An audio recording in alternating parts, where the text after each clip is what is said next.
2023-2024 के लिए केंद्रीय बजट में केंद्रीय वित्त मंत्री निर्मला सीतारमण का किसानों की आमदनी बढ़ाने पर जोर। केंद्र का बड़ा फैसला, 6 फरवरी से सस्ता आटा, सरकारी एजेंसियां ₹29.5 किलो लेंगी कीमत।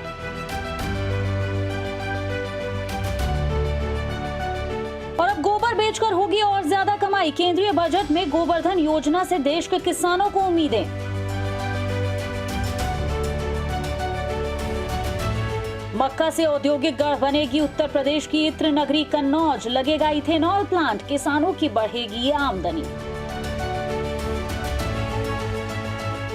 वर्ष 2023-2024 के लिए बजट में किसानों की आमदनी बढ़ाने पर खास जोर दिया गया है। संसद में बजट प्रस्ताव पेश करते हुए केंद्रीय वित्त मंत्री निर्मला सीतारमण ने जानकारी दी कि इस बार किसानों के कर्ज के लिए केंद्र सरकार ने 20 लाख करोड़ रुपए का लक्ष्य रखा है। कृषि ऋण के जरिए खासतौर पर पशुपालन, डेयरी उद्योग और मछली पालन को बढ़ावा दिया जाएगा। केंद्रीय बजट में इस बार मोटे अनाज की पैदावार को बढ़ाने का लक्ष्य भी रखा गया है। केंद्रीय वित्त मंत्री निर्मला सीतारमण ने कहा कि किसानों के लिए 10,000 कच्चा माल संसाधन केंद्र बनाए जाएंगे।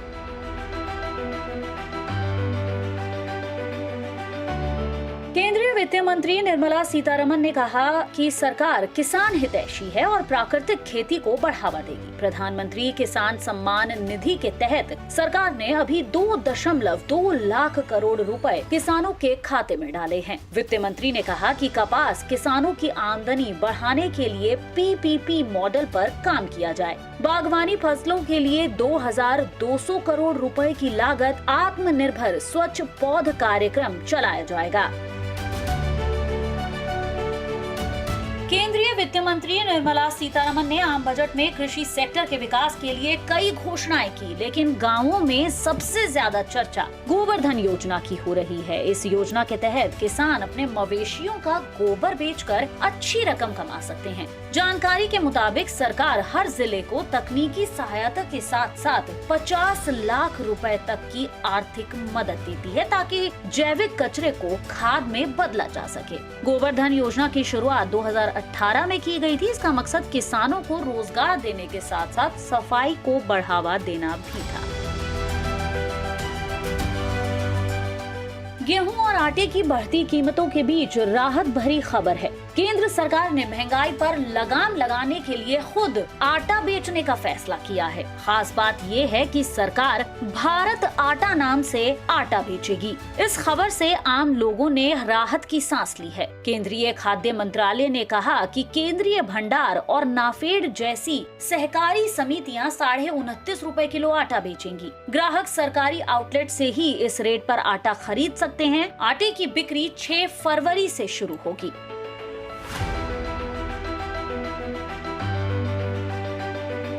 देश में इन दिनों खाद्य तेलों का इंपोर्ट बड़े पैमाने पर हो रहा है। इस वजह से सोयाबीन और सूरजमुखी के तेल का भाव भी गिरा है। तेल की कीमतों में ये गिरावट दूध, अंडा और चिकन का भाव बढ़ा सकती है। देश में खाने का तेल 60% इंपोर्ट होता है। तेल की कीमतें सस्ती होने पर खल की कीमत महंगी हो जाती है। तेल कारोबारी तेल का घाटा पूरा करने के लिए खल के दाम बढ़ा देते हैं। खल डी ऑयल्ड केक यानी DOC के महंगा होने से पशु आहार भी महंगा हो जाता है। इससे बाजार में दूध और उससे बने सामान के दाम तो बढ़ेंगे ही, साथ ही अंडे और चिकन जैसे पोल्ट्री उत्पाद भी महंगे होंगे।